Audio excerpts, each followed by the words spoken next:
Hello everyone, कैसे हैं आप सब लोग। I Rajat Gawadia welcome you all to the Anand Murli institution, एक ऐसा इंस्टीट्यूशन जो देता है आपको बेस्ट क्वालिटी एजुकेशन। तो फिलहाल तक देखा जाए क्लास 12 स्टूडेंट्स बोर्ड की एग्जाम क्लास है बॉस, और ये वो क्लास है जो आपका आने वाला कॉलेज के अंदर आपको किस तरीके का कॉलेज मिलता है, आपकी परसेंटेज जो कहते हैं ना कि पूरे जो कितने 15 सालों की, 12 साल स्कूल के और जो 3 साल प्री नर्सरी के, जो 15 सालों की आपकी तपस्या है, उस तपस्या का जो फल है वो आपकी क्लास 12 की परसेंटेज है। और परसेंटेज के अंदर एक बहुत इंपॉर्टेंट रोल होता है, क्योंकि काफी बार, और एक चीज मैं आपको अभी बता दूं, एक टाइम्स ऑफ इंडिया न्यूज़पेपर का एक आर्टिकल था जिसके अकॉर्डिंग टाइम्स ऑफ इंडिया ने कहा था कि इंडिया के अंदर से 1.33% स्टूडेंट्स, आपको बस थोड़ा सा टाइम लूंगा आपको, पिछली बार सीबीएसई का जब मैंने दिया था बोर्ड का पेपर, जब सीबीएसई के कुछ थे पिछले साल, सॉरी 16,70,000 कुछ अप्रोक्सीमेटली स्टूडेंट ने 12th बोर्ड का पेपर दिया था। कितने बच्चों ने 12th बोर्ड का पेपर दिया था? उसमें से सिर्फ 22,622 ऐसे स्टूडेंट्स थे जिन्होंने 95% के आंकड़े को क्रॉस किया था। उस 90, अगर आप इसे परसेंटेज में देखोगे ना, तो ये कुछ 1.33% अप्रोक्स बनता है। कितना बनता है ये? 1.33% अप्रोक्स, यानी कि जो बचे हुए कितने हैं, 98.67% स्टूडेंट्स ऐसे हैं इंडिया के अंदर जो 95 का आंकड़ा क्रॉस नहीं कर पाते। यार एक चीज बताओ, क्या हम इंडियंस के अंदर कोई टैलेंट की कमी है? यार नहीं, पर फिर भी ये 98.67 स्टूडेंट्स, और ये हर साल होता जा रहा है। ये अभी की बात नहीं है, ये हर साल स्टूडेंट्स का जो परसेंटेज है ना, ये घटता जा रहा है। और ये तो ये जो परसेंटेज ये बढ़ता जा रहा है, ये घटता जा रहा है। मेन रीजन इसका क्या है कि बच्चे क्या है, सब्जेक्ट स्पेसिफिक हो गए। जैसे बच्चे क्या है, सिर्फ फिजिक्स पढ़ लेंगे, सिर्फ केमिस्ट्री पढ़ लेंगे, सिर्फ हिस्ट्री पढ़ लेंगे, सिर्फ ज्योग्राफी पढ़ लेंगे, सिर्फ अकाउंटेंसी पढ़ लेंगे, सिर्फ बिजनेस स्टडी, इंग्लिश, या इसे लास्ट में लपेटेंगे। बेटा इंग्लिश ऐसा सब्जेक्ट है जो आपको लपेट डालेगी, और ऐसा लपेटेगी ना कि शायद इस लाइन से क्या 90% का भी आंकड़ा क्रॉस ना कर पाओ।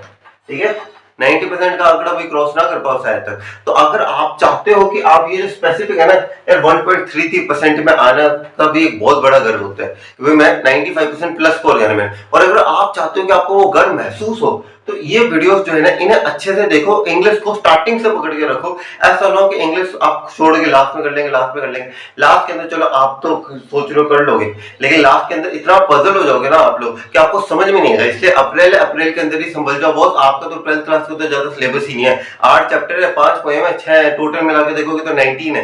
या 19 अगर देखा जाए महीने के, अगर आप 2 या 3 चैप्टर्स को भी ढंग से कर लोगे ना, तब भी आपका सिलेबस बहुत जल्दी हो जाएगा। आप 6 महीने के अंदर आपका सिलेबस पूरा अच्छे से कंप्लीट कर सकते हो।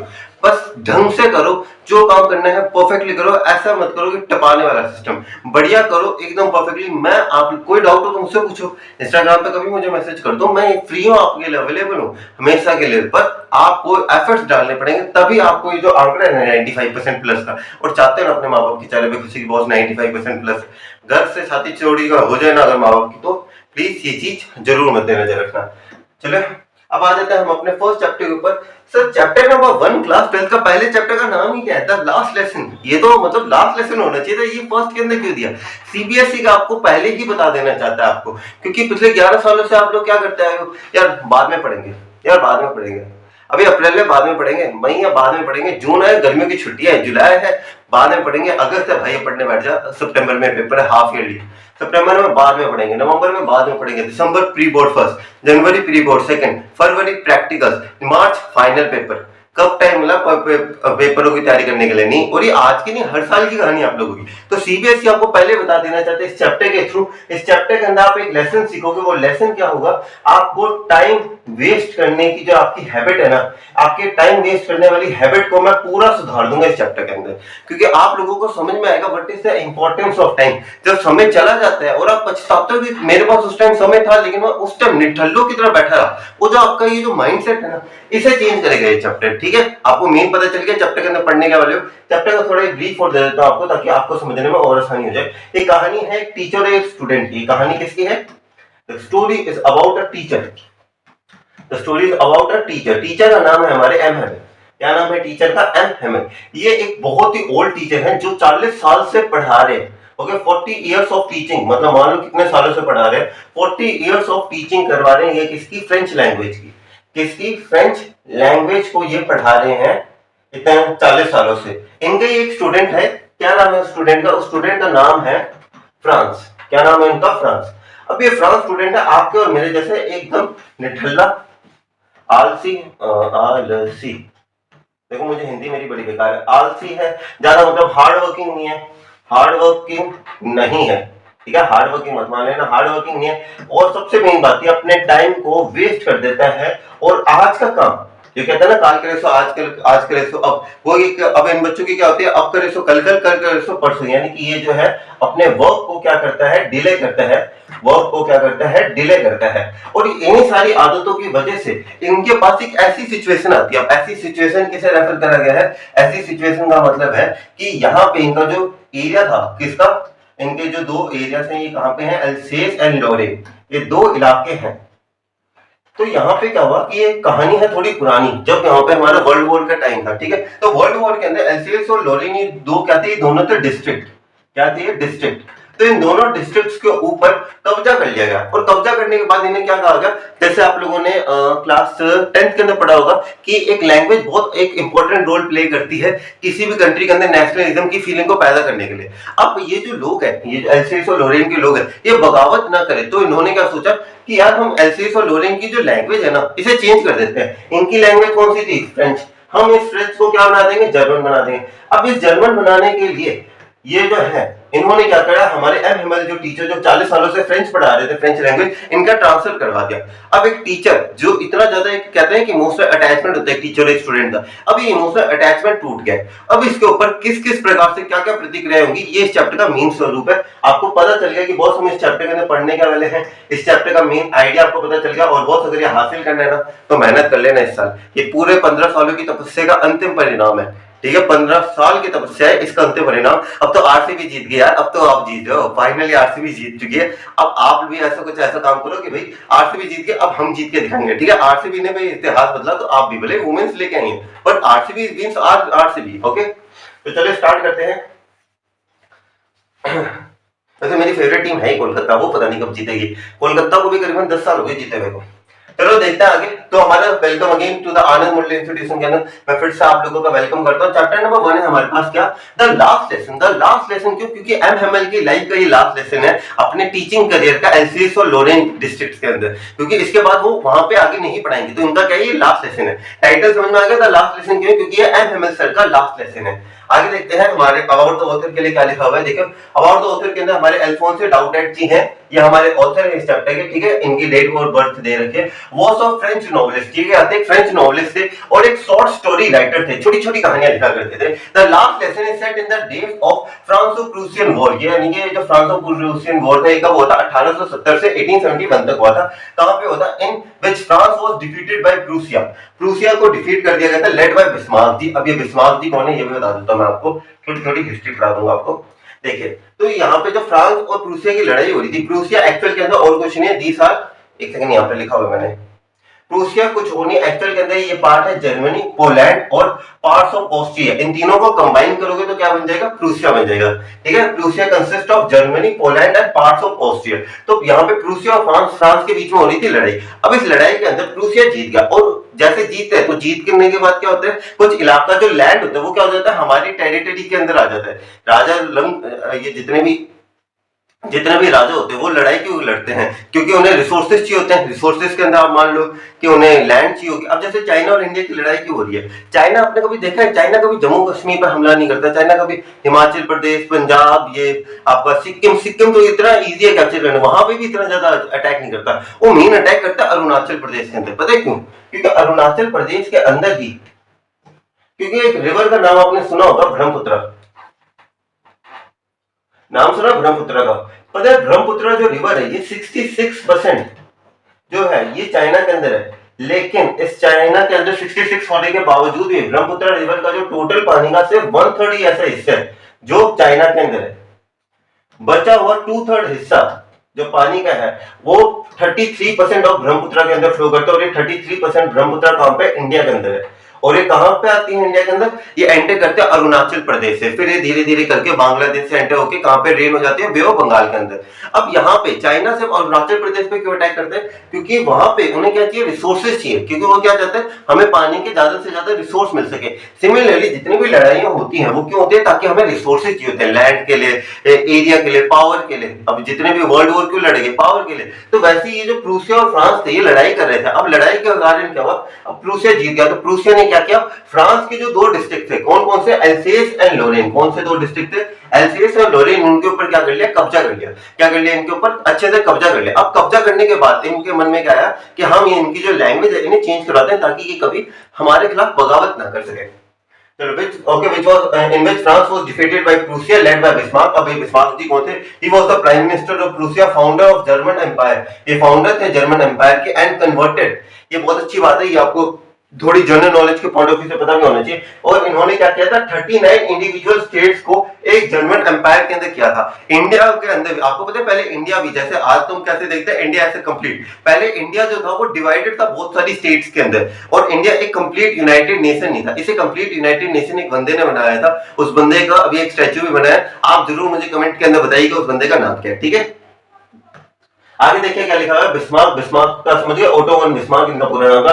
Prussia then consisted of what now are the nations of, जैसे मैंने बताया प्रूसिया किन चीजों को कंसिस्ट करता था, जर्मनी, पोलैंड और पास्ट ऑफ ऑस्ट्रिया को। In this story the French district, जो फ्रेंच के डिस्ट्रिक्ट है कौन कौन से, Alsace and Lorraine have been passed into Prussian hands, क्योंकि उन्होंने वो जंग के अंदर जीत चुके, लड़ाई के अंदर जीत चुके, तो हमने उन्हें क्या दिया, हमारे तो डिस्ट्रिक्ट्स के ऊपर उन्होंने क्या कर लिया, कब्जा कर लिया। Read the story to find out the effect of this at the life of the school की। एक और चैप्टर एक चीज आपको और सिखाते हैं कि जब बड़ी बड़ी जंगे होती हैं, अब इन जंग की वजह से हमें ये पता चलता है आम आदमी पे क्या फर्क होता है। हमारे आम आदमी को छोड़ो, लेकिन अगर बच्चों की बात करी जाए, स्कूल कोई चिल्ड्रन होते हैं, इनके ऊपर इनका क्या प्रभाव पड़ता है वो भी हम आज की वीडियो के अंदर जानने वाले हैं। तो चलिए स्टार्ट करते हैं इस चैप्टर की लाइन बाय लाइन एक्सप्लेनेशन। छोटा सा चैप्टर है, ज्यादा बड़ा चैप्टर नहीं, आपको बिल्कुल परफेक्टली करवा दूंगा। बस अगर चैनल पर नए हो तो प्लीज चैनल को लाइक कर दीजिएगा, वीडियो को चैनल को सब्सक्राइब कर दीजिएगा, वीडियो को लाइक कर दीजिएगा, ठीक है। चलिए स्टार्ट करते हैं। I started for school very late. अब यहाँ पे आई किसे रेफर कर रहे हैं, फ्रांस को, ठीक है। वो जो बच्चा है, जो हम हमारे जैसा बच्चा है, तो वो कहते हैं कि I started for school very late at morning. किस फ्रांस कह रहे हैं, वो आज दिन चढ़या बहुत आराम से वो उठा, ठीक है। तो आराम से Franz started for school very late, यानी कि आराम से उठा, and was in a great deed. Great deed means अब अचानक से आप उठो, ओ ऐसे करके, वो आज दिन चढ़या, 9 बज गया। अब अगर 9 बज गए तो आपको लगे कि भाई मेरा स्कूल है 9:30 या 9:15 बजे, तो आप क्या कहोगे, अब वो ऐसा होगा भाई जल्दी चलो। स्कूल के अंदर वो डिसिप्लिन एरिया है ना हमारा, जो हमारे स्कूल के अंदर जो डिसिप्लिन चार्ज है वो पकड़ेगा हमें। तो क्या हुआ कि वो से ना ग्रेट डीड, यानी कि उसने ऐसा कहा कि भाई जल्दी से अपना सामान बांधो, चलते हैं हम लोग, ठीक है। वो से ना great deed, deed means fear of scolding, specially because M Hamel had said that he would question us on participles. तो उन्होंने कहा भैया पहला लेक्चर है एम हेमल सर का, भाई चलो जल्दी चलो, वरना एम हेमल सर हमें डांटेंगे। और खासकर उस दिन, क्योंकि एम हेमल सर ने उस दिन हमें इन बच्चों को क्या दिया था, because M Hamel had said that, उन्होंने क्या कहा था, that he would question us on participle. Participle एक ग्रामेटिकल टॉपिक है। तो अब यहाँ पे फ्रांस ज्यादा चिंतित क्यों था, क्योंकि उसने कहा था भाई एमएमएल सर आज टेस्ट लेने वाला है। किस चीज का टेस्ट लेने वाला है, पार्टिसिपल्स का टेस्ट लेने वाला है। और ये हमारे जैसा था ठन गोपाली से कुछ पता नहीं कि भाई क्या पार्टिसिपल्स नाम का पी का भी क्या मतलब होता है पार्टिसिपल्स का, इसे कुछ नहीं आता था। वो कहते कि मैं अब स्कूल भी जाना पड़ेगा क्योंकि मम्मी पापा भेजेंगे और मुझे कुछ आता भी नहीं उस टेस्ट के लिए। तो कहते हैं ना कि वो गरीबी में आटा गीला, तो वही बात होगी इनके अंदर, ठीक है। Okay, he will question us on participle and I did not know the first word about them. हमें तो participles का P भी नहीं आता, ठीक है। For a moment I thought of running away and spending the day out of the doors. तो एक मन में तो आता है यार क्या करना है स्कूल जाके, what to do at school man, let's go to the club and party, ये सारी चीजें करते हैं। It was so warm। और फ्रांस, अगर हम बात करें यूरोप के अंदर फ्रांस की, तो फ्रांस एक ऐसे इलाका है जहाँ पे मतलब आप समझ सकते हो ये किसके अंदर आता है, ये कोल्ड रीजन्स के अंदर आता है, ऐसे रीजन जहाँ पे ज्यादा ठंड नहीं पड़ती। अब अगर देखा जाए वहां पे ऐसे रीजन जहाँ पे बहुत ज्यादा ठंड पड़ती है, जहाँ पे बहुत ज्यादा ठंड पड़ती है, कभी एकदम धूप की एकदम मस्त आराम अच्छी सी धूप आ रही हो, और उनके लिए कैसा हो, जैसे हम लोगों के लिए गर्मी में कैसा 2-3 मिनट के लिए अगर थोड़ी देर के लिए बादल भी आ जाए, अगर क्लाउड्स कवर भी कर ले तो हमारे लिए कितना बढ़िया एटमॉस्फेयर हो जाता है।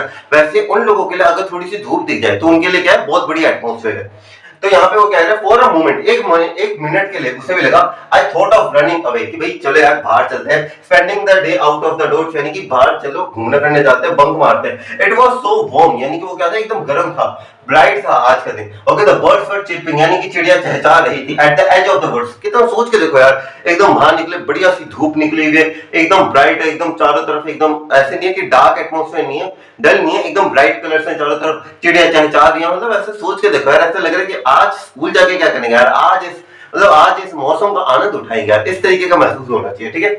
And in the open field back of the sawmill, sawmill का मतलब लिख लो क्या होता है, factory where wood are cut. तो एक फैक्ट्री थी जहां पे वुड्स को कट किया जाता था, उसके पीछे इन द ओपन फील्ड, आपको एक डायग्रामेटिकली समझाता हूं मैं इसे। ये देखो, ये मान लेते हैं ये एक मिल है, ठीक है, ये क्या है, एक मिल है जहां पे वुड्स को क्या किया जाता है, कट किया जाता है। Okay, mill cutting woods, cutting wood. अब ये जो मिल थी, ठीक है, अब ये जो मिल थी, अब इस मिल के पीछे क्या था, एक ओपन फील्ड थी। क्या थी यहाँ पे, एक ओपन फील्ड थी। इस ओपन फील्ड के अंदर क्या हो रहा था, जो हमारे सोल्जर्स थे, कौन से सोल्जर, प्रूसियन सोल्जर। अब प्रूसियन सोल्जर्स क्यों, क्योंकि उन्होंने जंग जीत चुके हैं, वो भी इन एरियाज के अंदर एंटर हो चुके हैं, अब वो इनका इलाका बन चुका है। तो यहाँ पे कौन से सोल्जर एक्सरसाइज कर रहे थे, प्रूसियन सोल्जर्स क्या कर रहे थे, एक्सरसाइजिंग कर रहे थे। क्या कर रहे थे, ये लोग एक्सरसाइज कर रहे थे। ठीक है, बात समझ में आ रही है। डायग्राम्स मैं बना के दिखा रहा हूँ ताकि आपको पिक्चर के फॉर्म के अंदर चीजें अच्छे से याद हो जाए। ठीक है, चलो। अगर the birds were chipping at the edge of the wood and in the open field back of the sawmill, sawmill के जो पीछे वाली फील्ड थी, द का मतलब द के आगे क्या है, the person soldiers were drilling. Drilling का क्या मतलब होता है, एक्सरसाइजिंग। देखो बॉस, जो वर्ड्स मैं आपको लिखा हूं प्लीज साथ साथ लिख लेना, ज्यादा आप अब लोग अपना टाइम वेस्ट मत करना। ठीक है, प्रूसियन सोल्जर क्या कर रहे थे, ड्रिलिंग कर रहे थे, एक्सरसाइज कर रहे थे। जैसे आर्मी ऑफिसर्स होता है ना, they are always like fit रहना होता है, उन्हें एक्सरसाइज करनी होती है। तो वैसे वो क्या कर रहे थे, एक्सरसाइज कर रहे थे। It was all much more tempting. अब यार सोच के देखो, आज एकदम ऐसे उठे आप, ब्राइट सा एटमॉस्फेयर, एकदम चारों तरफ एकदम प्यारी सी धूप निकली है, चिड़िया चहचहा रही है, पर्सन सोल्जर एक्सरसाइज कर रहे हैं, देखे हम भी कह रहे हैं वेरी गुड, और क्या मस्त एटमॉस्फेयर है यार। इस एटमॉस्फेयर में मन करेगा स्कूल जाने का, क्या यार स्कूल जा रहा है। लेकिन कुछ अलग हुआ उस दिन। Okay, it was all much more tempting. Tempting का मतलब अट्रैक्टिव। यार आज क्यों स्कूल जाना है, स्कूल जाएंगे आज। And then the rule of participles, वो पार्टिसिपल्स से तो बहुत ज्यादा ठीक था आज का एटमॉस्फेयर। ठीक है, but I had the strength to resist. लेकिन उसने कहा नहीं, ये मेरी जिम्मेदारी बनती है स्कूल जाना, और आज मैं स्कूल जाके रहूंगा। उसने इतना अट्रैक्टिव एटमॉस्फेयर था, लेकिन उसने कहा नहीं, उसका मन में था यार आज रुक जाऊं, लेकिन उसने अपने मन को कहा नहीं, मैं जाऊंगा स्कूल, मैं स्कूल में जाऊंगा, पार्टिसिपल्स का टेस्ट दूंगा, भले कुछ ना आता मुझे। अगर and I had the strength to resist, resist means मना करना। Okay, and hurried off to the school, और मैं भागता गया स्कूल की तरफ कि भाई स्कूल चालू होने वाला है, भागो भागो। एक तो आज मैं उठा भी कितना जल्दी हूं, तो मुझे जल्दी स्कूल पहुंचना पड़ेगा। मैंने पास द टाउन। ओके, जब मैं टाउन को मैंने पास किया, ओके, मैंने pass the town hall, there was a crowd in front of the bulletin board. अब यहाँ पे क्या सिनेरियो समझो, तो जो शहर था ना, अब देखो हम बात कर रहे हैं एक 1870s के बारे में। ठीक है, 1870s के अंदर देखो टीवी नहीं थे, रेडियोस होते भी होंगे तो इतना ज्यादा ऐसे नहीं था कि घर घर में रेडियोस थे, इस तरीके का नहीं था। तो जो भी समाचार होते थे, जितने भी न्यूज होती थी, जितनी भी न्यूज होती थी, वो क्या करते थे, एक पब्लिक बिल्डिंग को चूज करते थे, उसके ऊपर जैसे होता है ना स्कूल के अंदर नोटिस बोर्ड होता है, उसके ऊपर ऐसे जो थे बुलेटिन बोर्ड्स के ऊपर नोटिस इसको चिपका देते थे जिनके ऊपर न्यूज लिखी होती थी, ताकि वो जो एरिया के जो लोग हैं वो अवेयर रहे कि अच्छा क्या क्या चीजें हो रही है, ताकि उन्हें भी अवेयरनेस हो कि अच्छा हम लोग जंग हार चुके हैं, अब ये जो डिस्ट्रिक्ट है ये प्रूसिया का हो चुका है। ये जितनी भी नॉलेज है, जितनी भी न्यूज है, ये सारी की सारी एक बुलेटिन बोर्ड के ऊपर चिपकाई जाती थी। और ये बुलेटिन बोर्ड कहाँ पे होता था, एक पब्लिक बिल्डिंग होती थी जहां पे हर कोई आके इसे अच्छे से पढ़ सके और वो जो नॉलेज है वो अप्लाई कर सके, उस नॉलेज को स्प्रेड कर सके। ठीक है, आगे देखिए क्या लिखा, when I pass the town hall there was a crowd in front of the bulletin board. तो जरूर कोई ना कोई खबर छपी होगी, तभी तो सब लोग देखना है। फॉर द लास्ट 2 ईयर, पिछले 2 सालों से ऑल आर बैड न्यूज, जितनी भी बुरी खबरें थी, हैड कम फ्रॉम देयर, यानी कि पिछले 2 सालों से लगातार बुरी खबरें उस बुलेटिन बोर्ड के ऊपर आ रही थी, कोई भी अच्छी खबर नहीं आ रही थी, क्योंकि हम लोग जंग हार चुके थे, उन्होंने हमारे सब्जेक्ट्स को चेंज करवा दिया। अब वो हमारे अंदर, अब देखो अगर सोचा जाए, अगर जंग जीत चुका और वो अब एक्सरसाइज कर रहे हैं नॉर्मल लोगों की तरह एक ओपन फील्ड के अंदर, यानी कि वो बहुत ज्यादा अंदर तक आ चुके हैं, यानी प्रूसियन सोल्जर्स का एक अच्छा खासा दबदबा हो चुका है, कंट्रोल हो चुका है। तो लास्ट 2 सालों से बहुत सारी बैड न्यूज आ रही है। किन किन चीजों की, पहला पॉइंट लॉस बैटल, लड़ाइयां जो हमारे, द ड्राफ्ट मींस जो कमांडिंग ऑफिसर्स होते हैं वो क्या क्या ऑर्डर्स देते हैं, okay, the orders of the commanding officers, ये सारी चीजें। And I thought to myself without stopping, तो काफी बार होता है ना, हम लोग ऐसे जा रहे होते हैं और हमें रास्ते के अंदर भीड़, कोई एक्सीडेंट हुआ होता है, तो हम लोगों को लगता है यार कुछ ना कुछ हुआ होगा, तो हम लोग क्या करें, हम जा रहे हैं, हम ऐसे रुकते नहीं है, लेकिन हम लोगों के एक तरीके से थॉट आता है हमारे माइंड के अंदर। ठीक है, तो what can be the matter now, तो जो हमारे फ्रांस था उसने अपने आप से पूछा ऐसे भागते हुए, यार अब क्या हुआ होगा, क्योंकि नॉर्मल ह्यूमन बींग्स क्या है कि जब भी कोई ऐसे इंसिडेंट होते हैं, कभी भीड़ होती है, तो हम लोगों का एक ध्यान जाता है, तो हम लोग ऐसे करके हमें लगता है कि भाई अब क्या हुआ होगा। तो यहाँ पे भी फ्रांस को ये लगा, what can be the matter now, कि अब कौन सी बुरी खबर आई है बॉस, पिछले 2 सालों से तो बुरी खबर ही आ रही है। Then as I hurried by fast as I could go यानी कि वो फिर भागते गए, यानी कि एस आई, यानी कि फ्रांस जो था hurried by as fast as I could go, क्योंकि वो लेट हो रहा था तो वो स्कूल के लिए जितना तेज हो सके उतनी तेज भाग रहा था। द ब्लैकस्मिथ, ब्लैकस्मिथ क्या होता है? एक लोहार होता है, ठीक है। ब्लैकस्मिथ कौन होता है? लोहार। लोहार समझते हो आप लोग, जो लोहे, अगर आपने फोर्स इन फायर देखा होगा अगर हिस्ट्री 18 के ऊपर, तो जैसे वो तलवारें या वो क्या होते हैं, एक तरीके से लोहार मान सकते हो आप उन्हें, ठीक है, जो इस तरीके से काम करते हैं। इमेज के अंदर, इमेज क्लियर था ना वो आप लोगों को? ठीक है, इमेज क्लियर होनी चाहिए, हाँ इमेज क्लियर है। तो ये जो ऐसे इस तरीके के लोग हैं इन्हें क्या कहते हैं? ब्लैकस्मिथ। ब्लैकस्मिथ और वॉचटर इसका नाम था, ठीक है। द ब्लैकस्मिथ क्या नाम था उसका? Wachter. Who was there with his apprentice. अगर आप क्लास 12 कॉमर्स के स्टूडेंट हो, अगर हो, वरना अगर ना भी हो तो भी कोई बात नहीं, आपकी क्लास, आपका चैप्टर नंबर 6 होगा बिजनेस स्टडीज के अंदर, उसके अंदर भी आएगा अप्रेंटिस। अप्रेंटिस क्या होता है? जैसे आप लोगों ने कभी देखा आपके घर में कभी एसी, कूलर, फ्रिज की कभी कोई सर्विस करने आते हैं तो कभी एक आदमी नहीं आता, दो आदमी आते हैं। हाँ सर, पूछा तो है पर कभी पूछने की कोशिश नहीं करी कि भाई ये दूसरा आदमी होता कौन है जो, और वो दूसरा आदमी ज्यादा रिक्वायर्ड भी नहीं होता कि काम सारा एक मेन आदमी कर रहा होता है, दूसरा आदमी जनरली देखा जाए वो छोटे मोटे काम कर रहा होता है, जैसे कभी कोई चीज धो के ले आया, कभी कोई चीज ऐसे कर नॉर्मल सी चीजें कोई चीज पकड़वा दी। लेकिन आपने कभी सोचा यार ये दो आदमी क्यों आ रहे हैं जबकि काम एक आदमी का है? क्योंकि वो जो दूसरा आदमी है ना वो काम सीख रहा है उसे देख देख के। अप्रेंटिस क्या होता है? It is a form of training जिसके अंदर जो पर्सन होता है वो एक सीनियर पर्सन को देख देख के उसे काम सीखता है। क्योंकि अगर ये लोहार का काम हो गया, ये इलेक्ट्रिक अप्लायंसेस को सही करने का काम हो गया, अब एक चीज सोचो, आपके घर में जो बिजली का मिस्त्री आता है, जो भी इन सारी चीजों को सही करने वाले मिस्त्री आते हैं, क्या वो अलग से पढ़ाई लिखाई करके आते हैं ये सब की भाई मैं पढ़ लिख के लोगों के घर की स्विच सही करूंगा? ऐसे कोई आता है? ऐसे तो कोई नहीं आता। ये कब अब ये सीखते कैसे? ये लोगों को ऑब्जर्व करते हैं, अच्छा ये इसने ये काम ऐसे किया, अब मैं भी ये काम कर सकता हूँ, तो ये इस तरीके की समझ डेवलप करते हैं अपने अंदर, ठीक है। कोई मैकेनिकल इंजीनियर नहीं आता आपके घर में साफ करने के लिए एसी, ठीक है, ये आम लोग ही होते हैं जो देख देख के काम सीखते हैं। ओके, तो हम यहाँ पे था व्हिच इज अप्रेंटिस। अप्रेंटिस क्या होता है? Person who gets training under the supervision, supervision means निगरानी ऑफ हिज मास्टर, की मास्टर की निगरानी के अंदर। तो ये जो लोहार का काम था, जो वॉचटर कर रहा था, तो ब्लैकस्मिथ वाला काम था, वो उसका एक जो अप्रेंटिस था, यानी कि उसका एक दोस्त था, दोस्त ने उसका एक स्टूडेंट था जो उसे देख देख के उसका काम देख रहा था, मतलब उसका काम सीख रहा था। तो यहाँ पे हम क्या कहना चाहते हैं कि the blacksmith Wachter who was with his apprentice, blacksmith था अपने स्टूडेंट के साथ था, रीडिंग द बुलेटिन बोर्ड, जो बुलेटिन बोर्ड को पढ़ रहे थे। कोड आफ्टर मी, उन्होंने मुझे आवाज लगाई। किसे आवाज लगाई? फ्रांस को आवाज लगाई। उन्होंने क्या कहा? डोंट गो सो फास्ट, अरे बेटा इतना जल्दी ना जा तू school. Don't go so fast, बब मींस स्मॉल बॉय, क्या रे छोटे बच्चे इतना भाग भाग के स्कूल मत जा, you will get to your school in plenty of time. क्योंकि पहला पीरियड किसका होता है फ्रांस के अंदर? लैंग्वेज का होता है। तो उन्होंने कहा अरे तो अपने स्कूल में बहुत जल्दी पहुंच जाएगा, आज इतनी झड़बड़ी मत कर, आराम से चला जा, कोई दिक्कत वाली बात नहीं है। I thought he was making fun of me.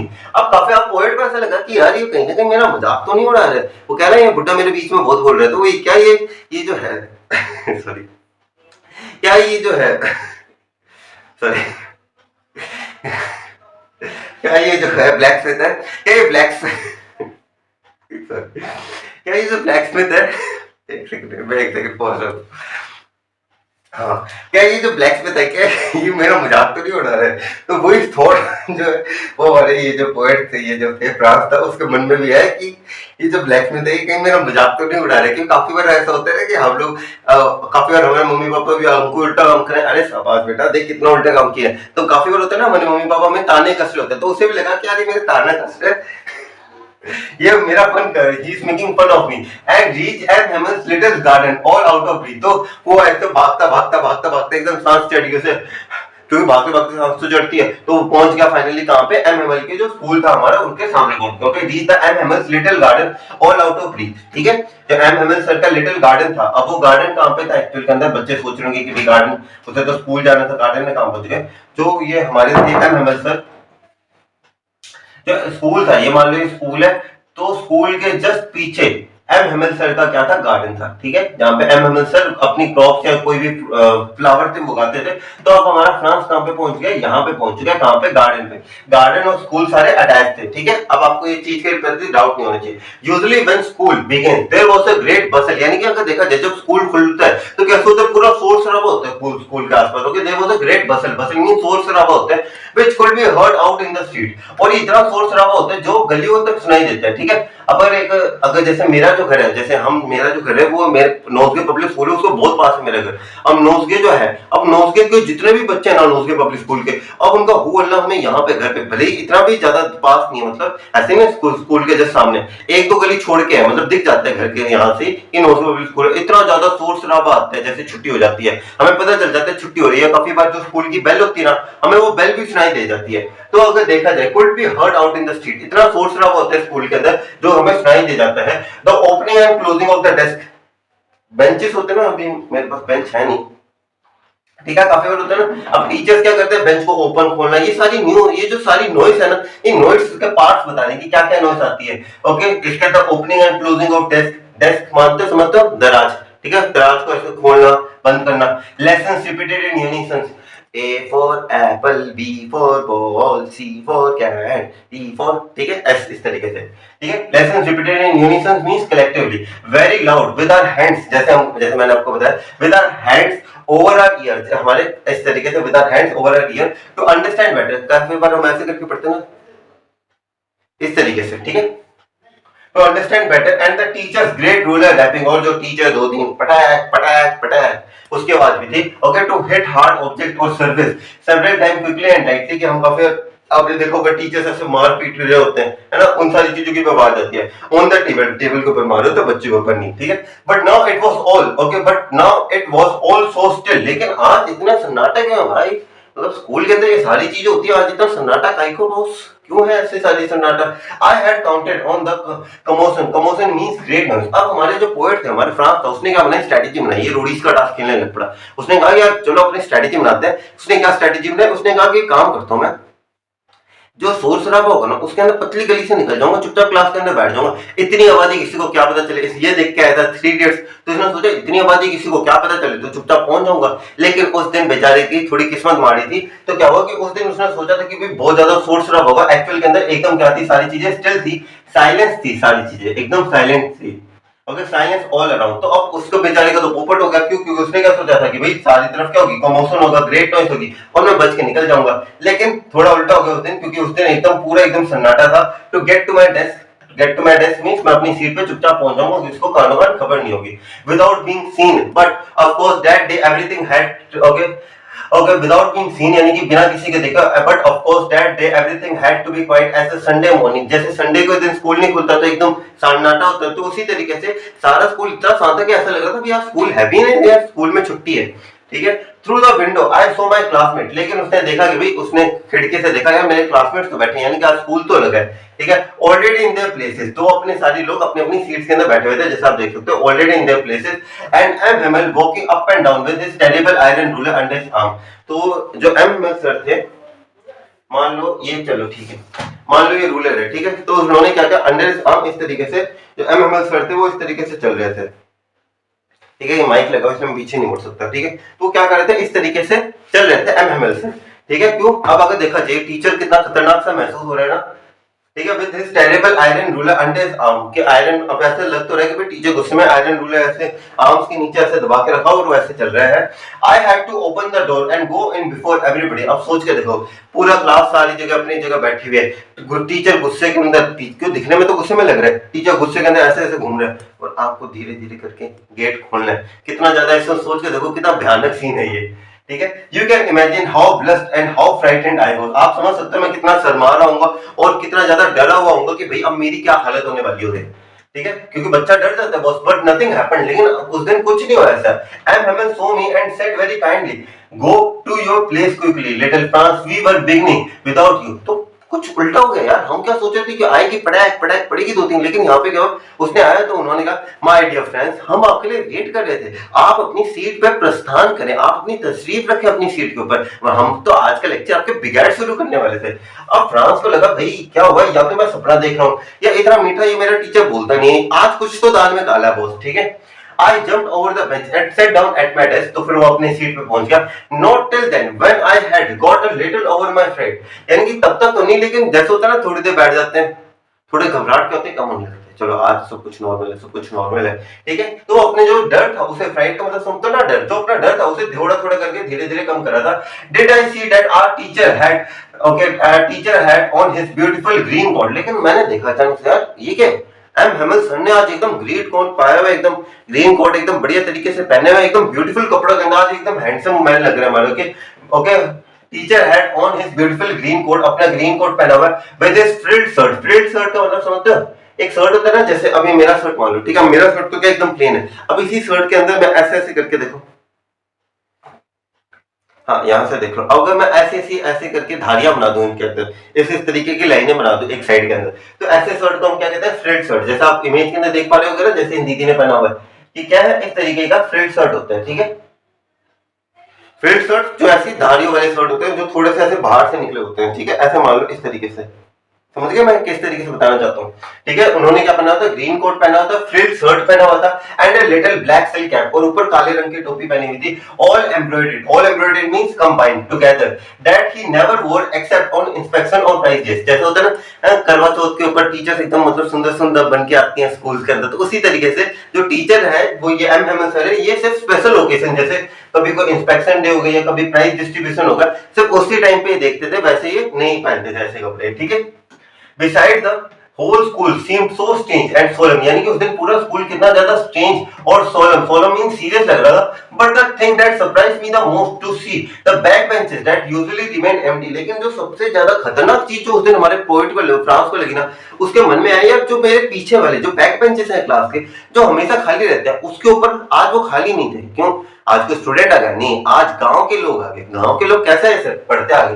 The village people sitting quietly like ours, जो विलेज के लोग थे, जो गांव के लोग थे, वो वहां पे चुपचाप बैठे हुए थे क्वाइटली। अब इनके अंदर कौन कौन से थे? द ओल्ड हॉस्टल, ठीक है, with his three corner, okay, with his three corner hat. Three corner hat आप समझते हो, एक हैट इस तरीके से, एक इस तरीके से, एक इस तरीके से, और एक सामने की तरफ, ठीक है, ये होती है थ्री कॉर्नर हैट। ओके, उन्होंने क्या पहनी हुई थी? अपनी थ्री कॉर्नर हैट पहनी हुई थी। द फॉरमर मेयर साहब आ रखे थे। The former postmaster, former means मतलब old, okay, the old mayor, the old postmaster and several other beside, और बहुत सारे लोग आए थे।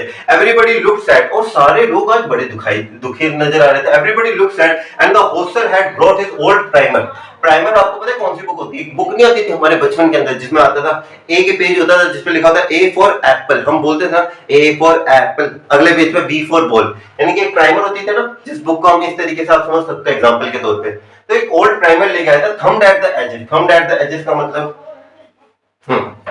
जैसे अब ये जो बुक है, अब ये थंब्ड एट द एजेस का मतलब क्या है कि अब ये देखो, अब ये जो बुक है ये थंब्ड एट द एजेस है। अगर आप देखोगे क्या ये बुक एकदम स्ट्रेट है? नहीं। अब ये जो पेजेस है, अब इनके अंदर क्या है? ये थंब्ड है जिसके ऊपर, okay, thumbed at the edges and he held it open on his knees. तो इन्होंने क्या किया? अपनी नीज के ऊपर ये जो बुक थी, इसे इस तरीके से ओपन रखा हुआ था, ठीक है, अपनी नीज के ऊपर। ये नीज समझते हो ना? अब वीडियो के अंदर मेरा मार्जिन थोड़ा कम है, इसलिए आप समझते हो, ठीक है।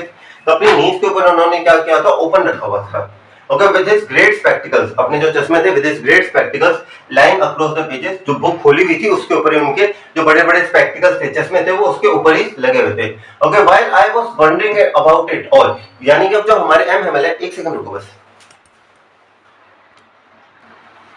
हाँ, तो while I was wondering about it all, यानी कि while I was wondering about it all, जब मैं इन सारी चीजों के बारे में सोच रहा था, किन सारी चीजों के बारे में कि वो पीछे बुड्ढे सॉरी आज ही बुड्ढा वर्ड बड़ा एक्सप्लोड हो रहा है मेरे थ्रू। तो पीछे जो बैक बेंचर्स बैठे हुए थे, आज हमारे एम हेमल सर के बारे में ये जो जितने भी थॉट थे, इन सारी चीजों के बारे में जब वो सोच रहा था, M Hamel mounted means set on his chair, वो अपनी कुर्सी पे जाके बैठ गए, and in the same grave and gentle tone which he used to me, यानी कि जिस तरीके से प्यार से बोला था उन्होंने, बेटा फ्रांस जाके बैठो अपनी सीट के ऊपर, उसी प्यारी और जेंटल टोन के अंदर उन्होंने कुछ कहा, my children this is the last lesson I shell give you, यानी कि मेरे प्यारे बच्चों, ये वो आखिरी लेसन है जो मैं आप लोगों को देना चाहता हूं। The order has come from Berlin to teach only German in the schools of Alsace and Lorraine, की बॉस बच्चा पार्टी ऑर्डर्स आ चुके हैं एल्से, ओके, कि बच्चा पार्टी ऑर्डर्स आ चुके हैं, पता नहीं कुछ आया था ऐसे कि बच्चा पार्टी ऑर्डर्स आ चुके हैं, कहां से? ऑर्डर्स आ चुका बर्लिन। बर्लिन अगर आपको पता होगा, क्लास 10th के अंदर आपने पढ़ा होगा, ये एक सेंटर है यूरोप का, एक तरीके से आप मान सकते हो यूरोप के जितने भी इंपॉर्टेंट डिसीजंस होते हैं वो बर्लिन में बहुत इंपॉर्टेंट प्लेस बनती है उन चीजों के लिए। तो Berlin to teach only German in the schools of Alsace and Lorraine, की एल्सेस और लोरेन दोनों डिस्ट्रिक्ट्स के स्कूल्स के अंदर अब सिर्फ और सिर्फ जर्मन आएगी। अब ये जो जर्मन पढ़ाने के लिए आपका जो नया मास्टर है, न्यू मास्टर कम्स टुमारो, वो कल आएगा। This is your last lesson, यानी कि ये क्या, this is your last French lesson, I want you to be very attentive. ये मेरा लास्ट लेसन है और इसलिए मैं बच्चा पार्टी आप लोगों से चाहता हूँ कि आप इसके लिए बहुत अटेंटिव लो। अब अगर आपको मैं एक चीज बोलूं, कल से आप लोगों को इंग्लिश के लिए तो नहीं, चलो आपका जो भी फेवरेट सब्जेक्ट है, कल से मैं कहता हूँ कि आप लोगों को आपका फेवरेट सब्जेक्ट नहीं पढ़ना, कल से आप क्या कहोगे, यार सर क्या बात करो, हे माँ माता जी, तो वही रिएक्शन था इनका, हे माँ माता जी। ओके, बट ठंडक लैप, ठंडक लैप का मतलब समझते हो, एकदम सोकिंग चीज, एकदम थरथराती हुई चीज। Okay, thunderclap. So these words were to me, यानी कि कितने ज्यादा खतरनाक वर्ड्स थे भाई, क्या बात करो, वो लैंग्वेज जो मेरी मातृभाषा है, अगर आपको कल मना कर दूं, कल से कोई भी हिंदी नहीं बोलेगा, कर पाओगे? नहीं सर क्या बात करो, हमारी मातृभाषा हमसे छीन रहे हैं। वैसे ये जो बच्चा था, इसकी भी तो मातृभाषा इसके पास से छीनी जा रही थी। The wretches, wretched means bad people, Prussian लोगों के लिए बात करी जा रही है यहाँ पे। wretches का मतलब होता है the wretches, यानी कि Prussian. That were okay, that was what they had put up at the town hall। अब उसे धीरे धीरे समझ में आ रहा है कि आज बुलेटिन बोर्ड के ऊपर जो न्यूज के बारे में बात कर रहे थे हम, तो मैंने बताया था ना, बुलेटिन बोर्ड के ऊपर आज एक न्यूज आई थी, तो वो न्यूज क्या थी कि बॉस, अब जो एल्सेस एंड लोरेन दोनों डिस्ट्रिक्ट्स के अंदर अब जर्मन पढ़ाई जाएगी, फ्रेंच नहीं पढ़ाई जाएगी। तो अब समझ में आया कि वो क्यों कह रहा था ब्लैक में, तो बेटा थोड़ा आराम से था, क्यों कह रहा था वो, क्योंकि उसे पता था कि बॉस फर्स्ट लेक्चर किसका होता है, फ्रेंच लैंग्वेज का होता है, और अब से तो फ्रेंच पढ़ने नहीं वाली। तो वो क्या बात कर रहे थे, कल आराम से चला जा बॉस, क्योंकि कल आएगा नया टीचर। तो अब समझ में आया, जो से लग रहा था बुड्ढा मेरे बीच में बहुत बोल रहे, एक्चुअल के अंदर वो सही बोल रहा था। ठीक है, आगे देखो, my last French lesson, why. अब यहाँ पे थोड़ा इमोशनल हो चुका हमारा फ्रांस, वो कुछ कह रहे हैं, देखिए क्या कहना चाहता है वो, मेरा last French lesson, my last French lesson, why I hardly knew how to write, मेरा लास्ट फ्रेंच लेसन, यार मुझे तो ढंग से आता भी नहीं लिखना फ्रांस, क्योंकि मैं फ्रेंच कैसे लिख पाऊंगा, आई should never learn any more, यानी कि बॉस मैं, मेरी ये जो फ्रेंच लैंग्वेज है इसे आगे नहीं पढ़ पाऊंगा, आई मस्ट स्टॉप देयर, यानी कि मुझे अब यार ऐसा नहीं हो सकता यार, कुछ ना कुछ करके इसे रोको। Okay, there then how sorry I was for not learning my lessons। ये सारी आप अब यहाँ से आपकी परिस्थिति चालू हो जाती है। अब रिमेम्बर करो, ज्यादा टाइम नहीं हुआ, अप्रैल के अंदर आप लोगों ने एक चीज जरूर बोलोगे, यार काश पहले पढ़ लेता। अब यहाँ पे पढ़ लो, how sorry I was for not learning my lesson, यार मैं कितना मूर्ख था कि मैं मेरे लेसन को नहीं पढ़ता था ढंग से। फॉर सीकिंग बर्ड्स एग, यानी कि टाइम पास करना, और गोइंग स्लाइडिंग ऑन द सार मींस रिवर राफ्टिंग करना, ये जो एक्टिविटीज है, अदर एक्टिविटीज, जैसे आप गेम्स खेलने चले जाते हो बाहर अपने दोस्तों के साथ, पार्टी वार्टी करते हो, ये सारी चीजों के लिए। My books that seem to be such a nuisance, जो आपकी बुक्स आप कह रहे हो यार कितनी भारी भारी बुक्स है यार, इतनी मोटी मोटी आर.डी. शर्मा की जो बुक्स है, क्या भारी भरकम बुक्स है यार, इनका तो क्या करें। Okay, my books that seem such a nuisance, nuisance means एक तरीके से बोझ सी लग रही थी अब वाइल अगो, थोड़ी देर पहले, सो हैवी टू कैरी, कितनी भारी बुक्स है यार, कैसे कैरी करूं। मैं ग्रामर एंड मैं history, okay, history of the saints, ये एक बुक का नाम है। ओके, जो उनकी ग्रामर और the history of the saints book थी, वो क्या थी, ओल्ड फ्रेंड्स नाउ, यानी कि अब तो भाई मेरी बुक्स इतने प्यारी दोस्त बन चुकी थी। यहाँ पे पहले पॉइंट क्या कहते हैं कि मेरी जो बुक्स इतनी भारी लग रही थी, अब वो भारी नहीं लग रही थी, अब वो प्यारी लग रही थी। सिमिलरली जो उनकी ग्रामर और हिस्ट्री की जो बुक्स थी, अब तो वो इतने ज्यादा घनिष्ठ मित्र हो चुके हैं, ओल्ड फ्रेंड्स बन चुके हैं। Now that I could not give up, अब मैं उनकी दोस्ती के ऊपर ऐसे पानी नहीं बिखेर सकता। Okay, and M Hemal to, और साथ ही साथ ये तो बुक्स की बात होगी, मेरा टीचर यार, अगर आपका टीचर आपको छोड़ के चला जाए दुख होता है यार, तो वो कह रहा है and Hamel too, the idea that he was going away, that I should never see him again, made me forget all about his ruler and how cranky he was. काफी होता है ना टीचर ची ची किटकिट बहुत ज्यादा रखते हैं, लेकिन जब वो जा रहा होता है ना, तब हमें उसकी वो किटकिट याद नहीं आती, हमें लगता है टीचर जा रहे हैं यार, मतलब इमोशनल हो जाते हैं हम सारी चीजों के लिए। How cranky he was, poor man, हम कहते हैं बेचारा, यहाँ पे पुअर मैन किस वर्ड के लिए आया, बेचारा के लिए, बेचारा। It was in the honour of this last lesson that he had put on his fine Sunday cloth. अब एक और राज खोलते हैं कि इसने अपने अच्छे कपड़े क्यों पहने हैं, क्योंकि इसका लास्ट फ्रेंच लेसन है।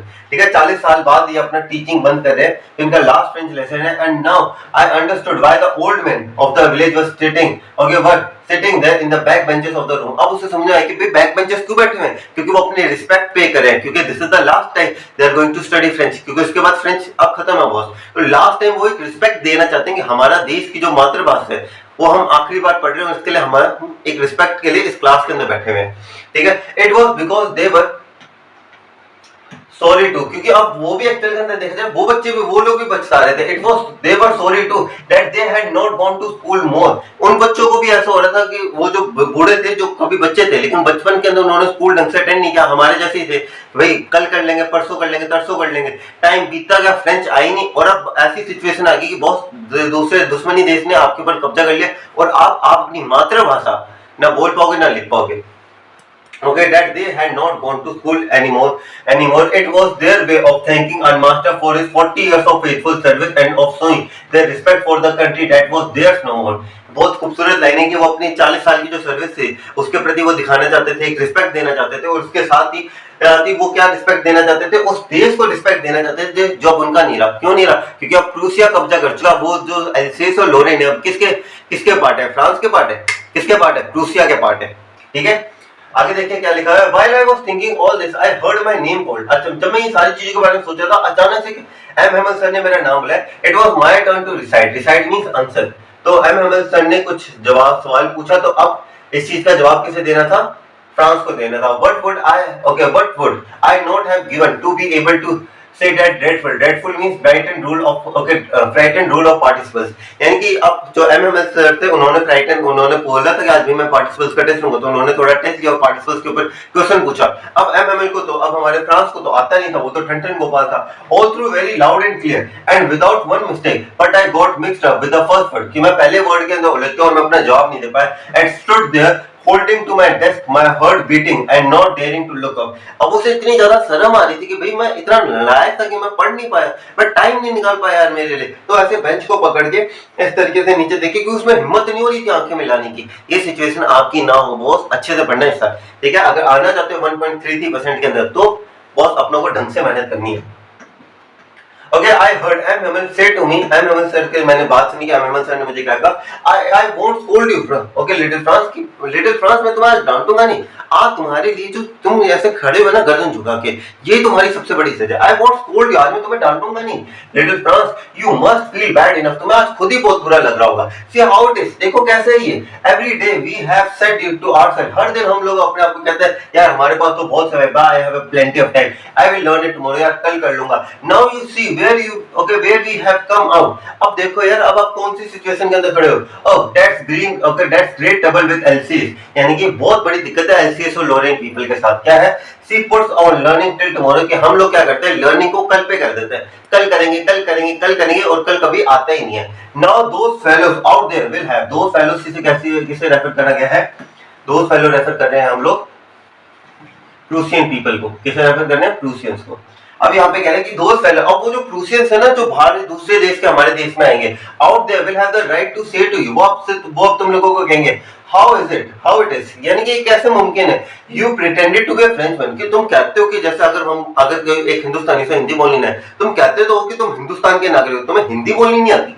अब वो क्या है, तुम कहते तो हो कि तुम फ्रेंचमैन हो, तुम फ्रांस के हो, तुम्हें फ्रेंच बोलनी नहीं आती। एक तरीके से मजाक उड़ाएंगे ना वो लोग। Okay, yet you can neither speak ना तुम बोल सकते हो ढंग से, ना तुम अपनी लैंग्वेज को ढंग से राइट कर सकते हो, but you are not the most poor little Frantz, पर तुम कल्ले बुरे नहीं हो, तुमसे भी बुरे बहुत बैठे हुए हैं, क्योंकि तुम कल्ले नालायक नहीं थे, तुमसे बड़े बड़े नालायक आए हैं। Okay, we have all great deal with to reproach ourselves with, यानी कि हम सब लोगों को अपने आप को समझना पड़ेगा, रीअप्रोच करना पड़ेगा, अपने आप की गलतियों को अंदरूनी कहते हैं ना, आपको इंट्रोस्पेक्शन करना पड़ेगा, कि अपनी गलतियों को देखना पड़ेगा कि मैं कहां सही हूं कहां गलत हूं, ये सारी चीजें करनी पड़ेगी।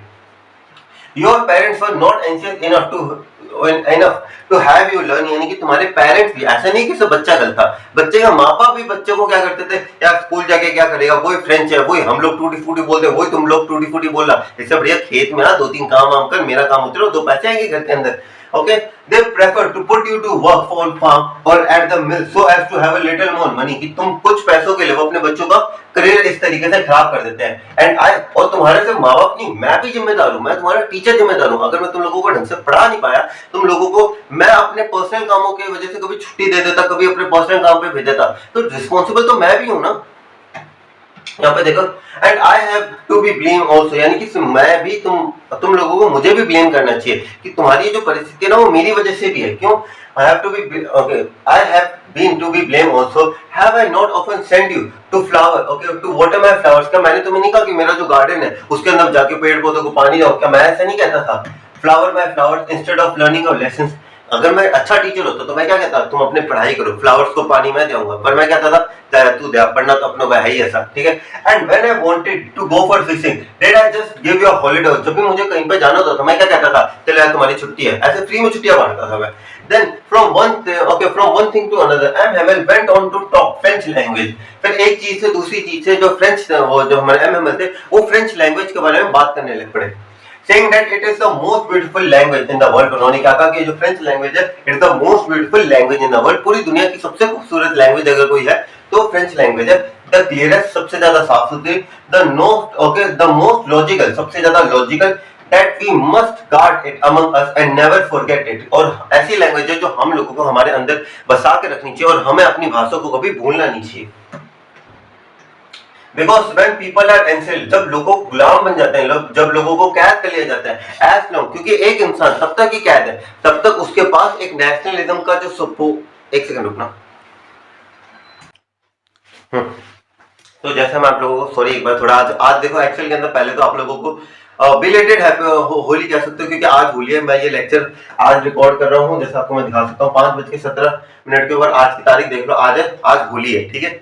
आज होली से पहले मैं सोच रहा था कि क्लास 12 का पहले लेक्चर है, मैं अभी अपलोड कर देता हूँ, क्योंकि बात के अंदर एक्चुअल के अंदर मेरा भी जून में पेपर है, ठीक है। मेरे कॉलेज के एग्जाम्स हैं जून के अंदर, जून जुलाई के अंदर चलेंगे और अगस्त के अंदर मेरे प्रैक्टिकल चलेंगे। तो मैं आप लोगों के लिए पहले लेक्चर रिकॉर्ड कर दूं, ताकि ऐसा ना हो कि मैं अपने उस टाइम पे ऐसा पढ़ाई को भी डिस्टर्ब कर दूं और आप लोगों को भी डिस्टर्ब कर दूं, है ना। तो इसलिए मैं थोड़ा सा आज होली है, इसलिए बार थोड़ा मुझे अंदर बाहर जाना पड़ेगा, उस चीज के लिए सॉरी, ठीक है। पर लाइक जरूर करके जा रहा है, ऐसे ना हो कि ऐसे सोचो कि मास्टर तंग कर रहा था। तो मैंने कहा कि वो हमारे जो एमएमएल सर है वो क्या कह रहे हैं कि तुम अगर तुम्हें अपनी लैंग्वेज, तुम अपनी जबान भूल गए, तुम अगर ये भूल गए तुम बोलते क्या थे, तुम ये भी भूल जाओगे बहुत जल्दी कि तुम फ्रेंच के थे, और जैसे तुम भूल गए कि तुम फ्रांस के थे, और जैसे आप भूल गए कि भाई मैं हिंदुस्तानी था, तो आपके मन के अंदर हिंदुस्तान की भावना भी खत्म हो जाएगी, और आप क्या मानोगे कि भाई जो ये अंग्रेज कह रहे हैं वही सही है। तो सिमिलरली जो अगर ये जो प्रूसिया के लोग आए आपके ऊपर, अगर आप भूल गए कि आप फ्रांस के पर्सन थे, तो आप क्या कहोगे, प्रूसिया जिंदाबाद, प्रूसिया जिंदाबाद, और आप अपने आप को गुलाम थे और गुलाम ही बन के रह जाओगे, ठीक है। as long as they hold fast to their language, अपनी लैंग्वेज को कभी मत भूलो।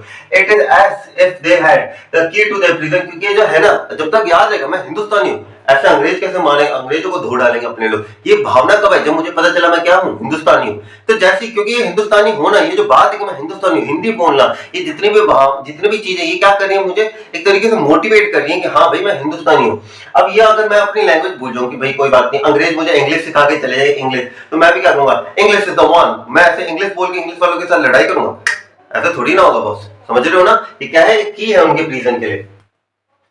ओके, आगे देखिए क्या है, then he opened a grammar and read us a lesson, तो उन्होंने बात के अंदर ग्रामर बुक खोली, इसके अंदर में एक लेसन पढ़ा। I was amazed to see how well I understood it, और उसे लगा यार आज क्या बात होगी, आज भाई मैं इतना बढ़िया तरीके से कैसे समझ रहा हूँ सारी चीजें। All he said seem so easy, और वो जितनी भी बातें हमें बता रहे थे एम अहमद सर, आज मुझे अपनी सारी बातें समझ में आ रही थी। So easy, I think too that I had never listened to him so carefully, that he had never explained everything with so much patience. यानी इसकी दो कंडीशन हो सकती है, या तो आज मैं बहुत अच्छे से समझ रहा हूँ, या आज हमारे टीचर बहुत अच्छे से पढ़ा रहे हैं, कि आज इतना अच्छा लग रहा है ना क्लास के अंदर कि मुझे सारी चीजें समझ में आ रही है।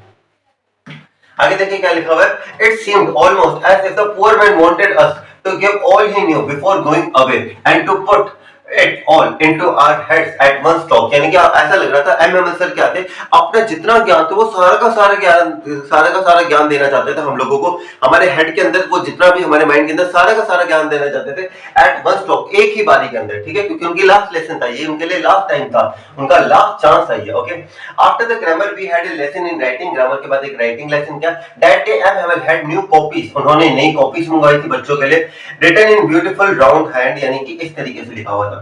किस तरीके से दिखाता हूं मैं, एक तरीके एक बार व्हाट्सएप पे दिखा रहा हूं, इस तरीके से लिखा हुआ था, एल्सेस फ्रांस, इस तरीके से राउंड के अंदर लिखा हुआ था। देखो यहाँ पे था sorry, okay, beautiful round hand का मतलब समझ गया, France else's, France else's, they look like beautiful, they look like little flags floating everywhere in the school room. और वो इतना ज्यादा ब्यूटीफुल था, ऐसा लग रहा था पूरे हमारे एटमॉस्फेयर के अंदर फ्रांस के झंडे जो है वो एकदम आसपास हमारे नजर आ रहे हैं हमें। Hung from the road to, okay sorry, everywhere in the school room hung from the road at the top of our desk, यानी कि ऐसा लग रहा था कि हर जगह क्या है, झंडे हैं हमारे देश के। You ought to have seen, you ought to have seen how everyone set to work, यानी कि किस तरीके से सब लोग काम कर रहे थे, how quiet it was, कि सब लोग ऐसा नहीं था जो क्लास की चींचे होती है वो नहीं थी, एकदम सब लोग खुश थे उस दिन, क्योंकि लास्ट लेसन था इसलिए नहीं, पर मतलब ये सब थे अपने मूवमेंट को एंजॉय कर रहे थे, अपने लास्ट लेसन के मूवमेंट को। The only sound was the scratching of the pen, जो ओनली साउंड आ रही थी वो किस चीज की साउंड आ रही थी, स्क्रैचिंग ऑफ द पेन। अब सोचो इतना क्वाइट था एटमॉस्फेयर की, क्या था, जो पेन चलने की आवाज आ रही थी सिर्फ, अब सोचो पेन चलने की कोई आवाज आती है तो इतनी साइलेंस हो जाएगी ना, पेन चलने की आवाज आ रही है, वो चीज है। Over the paper once some beetle flew in the class, काफी होता है ना क्लास के अंदर कोई जानवर आ जाता है, सारे लोग ऐसे डरने लग पड़ते हैं।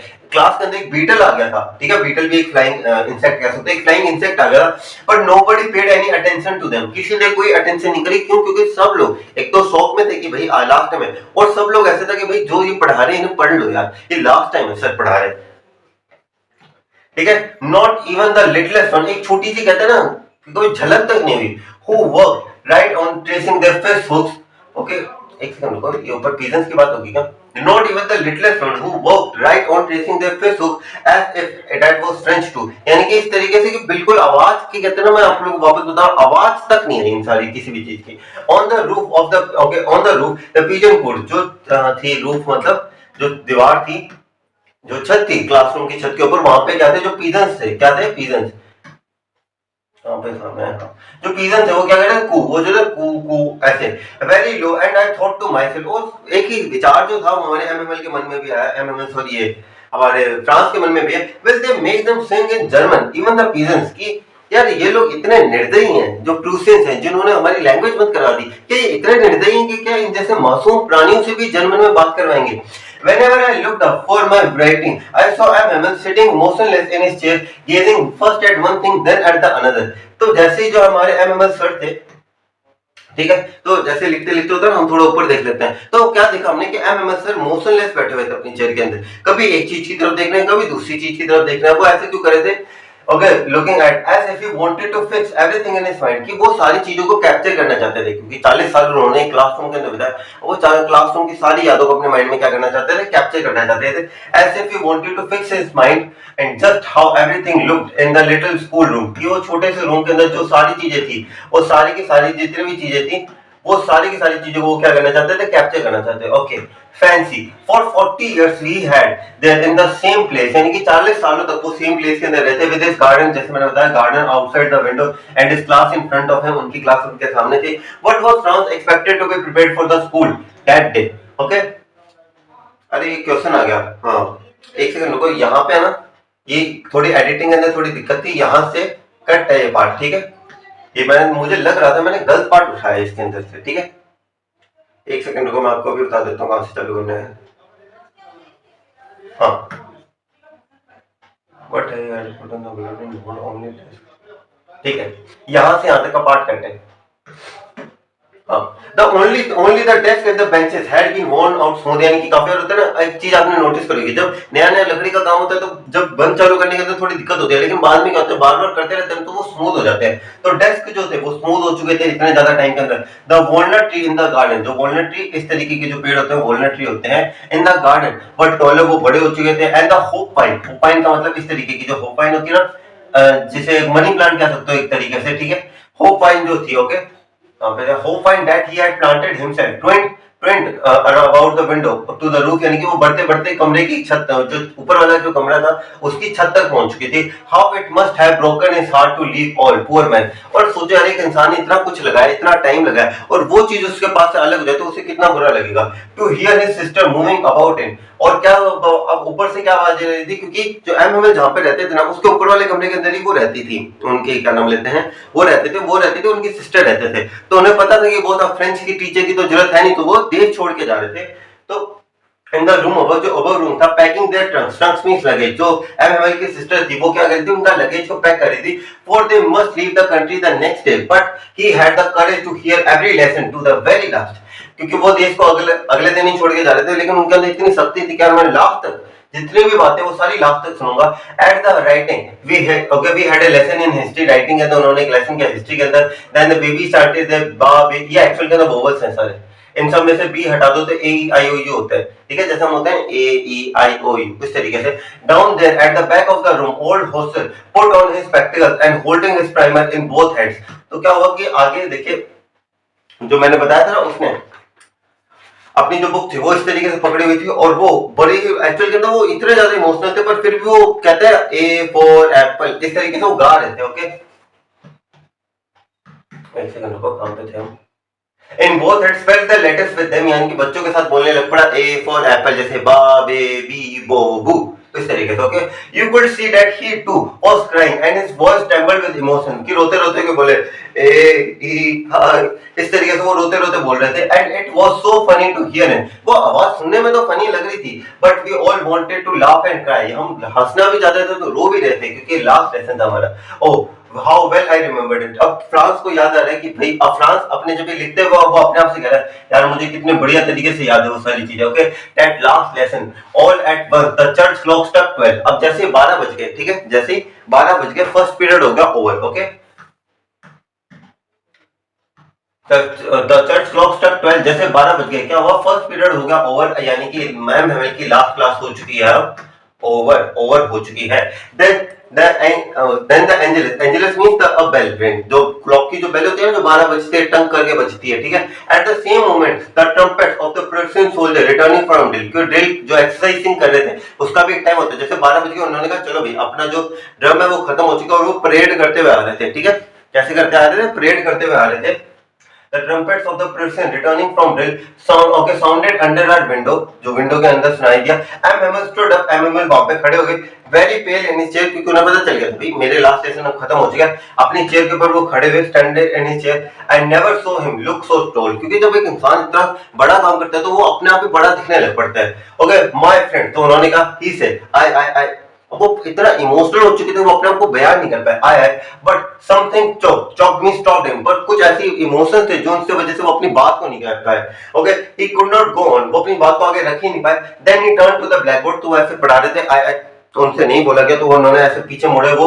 Okay, then he turn towards the blackboard and took a piece, एक पीस उठाया, मान लो ये चौक है, एक पीस उठाया चौक का, and bearing on his with all his might, यानी कि अपनी सारी ताकत लगा के, सारी एनर्जी लगा के इन्होंने एक वर्ड लिखा। क्या लिखा था इन्होंने ऐसे, मान लो ब्लैक बोर्ड है, इसको इन्होंने बड़ा बड़ा लिखा, विवे ला फ्रांस, जितना बड़ा हो सके उतना बड़ा इन्होंने क्या लिखा, vive la France. Okay, he wrote as large as I could, vive la France, यानी कि लॉन्ग लिव फ्रांस, मेरा फ्रांस हमेशा अमर रहे। Then he stood up and leaned, okay, his head against the wall, यानी कि इन्होंने अपना हाथ, अपना सर जो था कुछ इस तरीके से दीवार के साथ लगा लिया था, against the wall, and without a word he made a gesture to us with his hand. School is dismissed, you may go. तो उन्होंने gesture किया, जाओ बॉस। समय की अहमियत समझ जाओगे यार अब इस चैप्टर से। सोचो यार, एक समय के अंदर एक टीचर ने अपने 40 साल लगा दिए, वो कितना इमोशनल होकर उसने अपना एंड किया अपने टीचिंग करियर का। Time is very important, respect it. Okay, मैं मिलूंगा आपसे अगले वीडियो के लिए। कल आ रही है समरी, परसों आएगा वन शॉट, देखना मत भूलना। ओके गाइस, चलो टिल देन, जय हिंद गाइस।